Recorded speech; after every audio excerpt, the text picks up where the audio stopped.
দেখো বন্ধুরা, চলে এসেছি কাকিমার কিচেনে।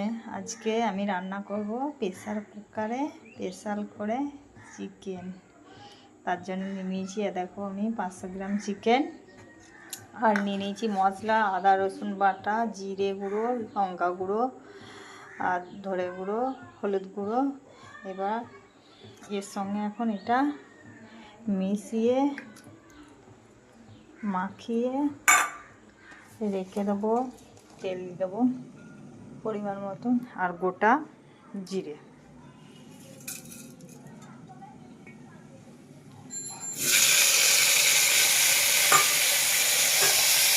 এবারে দিয়ে দিচ্ছি আমি রেডি করে রাখা চিকেন, আর সাথে ঢেলে দিলাম প্রেসার কুকারে। দেখো বন্ধুরা, ভালোভাবে কষা হয়ে গেছে।